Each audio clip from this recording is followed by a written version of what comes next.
Nepal PM आ रहे हैं भारत में उन्होंने अपनी मानी गलती। 2 दिनों में ही भारत ने पासा पलटा। नमस्कार दोस्तों, जैसा कि आप सब जानते हैं कि भारत और नेपाल के बीच ऐतिहासिक संबंध रहे हों, लेकिन जिसके तहत नेपाल भारत अपनी छोटी छोटी और बड़ी बड़ी ज़रूरतें पूरा करने के लिए अपने भारत पर निर्भर रहता है। नेपाल अपना अंतर्राष्ट्रीय व्यापार भी भारतीय बंदरगाहों से करता है। साथ ही साथ नेपाल और भारत के बीच एक ओपन बॉर्डर है, यानी कि दोनों देशों के बीच बिना नागरिक वीज़ा के एक दूसरे देशों में जा सकते हैं। लेकिन हाल ही में कुछ घटनाओं की वजह से दोनों देशों के बीच में संबंधों में काफ़ी बुरा असर पड़ा है। आपको बता दें जिसके तहत दोनों देशों के बीच में सभी संबंधों को मजबूत करने के लिए एक अच्छा मौका नज़र आ रहा है। ऐसे में क्या है वो खास मौका, क्या कुछ होने वाला है, आपको इस वीडियो में विस्तार से बताएंगे। दरअसल दोस्तों, इस साल फरवरी के अंत में या मार्च के शुरुआती हफ्तों में नेपाल के नए प्रधानमंत्री पुष्पकमल दहल का भारत का दौरा करने आ सकते हैं, जिसके दौरान हर महत्वपूर्ण मुद्दे पर बातचीत की जाएगी। इसके अलावा नेपाल के प्रधानमंत्री का ये दौरा भारत के साथ संबंधों को ठीक करने के लिए काफ़ी महत्वपूर्ण साबित होगा।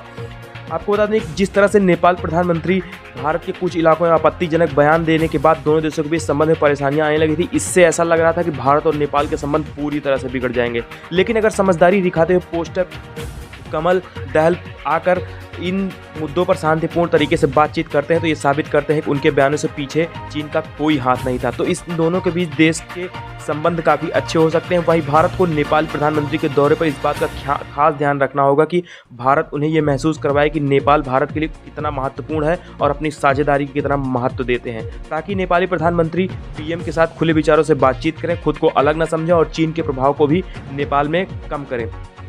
और आपको बता दें, भारत नेपाल के फिर संबंधों में एक बार ऐसा बात हो सके, ऐसे आप क्या सोच रहे होंगे कि नेपाल के प्रधानमंत्री का भारत दौरा इतना बड़ा क्यों है। आपको बता दें, इसके पीछे सबसे बड़ी वजह यह है दोस्तों कि पुष्पकमल दहल नेपाली प्रधानमंत्री बनने के बाद उनका यह पहला अंतर्राष्ट्रीय दौरा है, यानी कि न सिर्फ उनका पहला दौरा है बल्कि पहला अंतर्राष्ट्रीय दौरा भी है।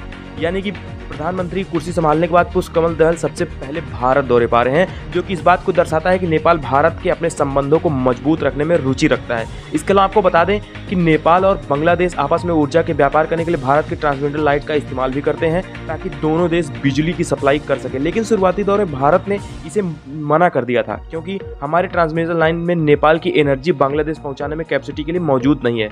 लेकिन क्योंकि एक बार फिर से नेपाल और बांग्लादेश भारत से रिक्वेस्ट कर रहे हैं, इसलिए भारत अपनी ट्रांसमिशन लाइन की कैपेसिटी को एक बार फिर से कैलकुलेट करके इनको जवाब देंगे। और यह एक वजह भी है जिस वजह से नेपाल अपने रिश्ते भारत के साथ मजबूत करने के लिए काफ़ी उत्सुक है, क्योंकि यह नेपाल भी जानता है कि अगर भारत के साथ उसके संबंध खराब हो गए तो चीन एक तरफा उसकी ज़मीन को हड़पेगा और उसे देश का गलत फायदा उठाएगा। आपको बता दें, इसीलिए सिर्फ उस नेपाल को बचा सकता है, क्योंकि भारत इतने सालों से नेपाल के बराबर का दर्जा दिया है और कभी उसकी स्थिति का फायदा नहीं उठाया है। कुल मिलाकर अगर चीज़ों को समझने की कोशिश करें तो नेपाल प्रधानमंत्री पुष्पकमल दहल का ये भारत दौरा काफ़ी महत्वपूर्ण होने वाला है, जिससे भारत और नेपाल एक दूसरे में अपना संबंध, व्यापार, अर्थव्यवस्था और कूटनीति से जुड़े महत्वपूर्ण मुद्दों की बातचीत करेंगे, जो दोनों देशों के बीच में सबसे नई बड़ी अर्थव्यवस्था में आगे बढ़ने का काम करेंगे। दोनों देशों में एक बार फिर से साबित हो जाएगा कि दोनों देश का आगे चल के क्या कह रहा है, नए प्रधानमंत्री की क्या स्थिति हो सकती है। कमेंट करके हमें ज़रूर बताएं, क्या भारत को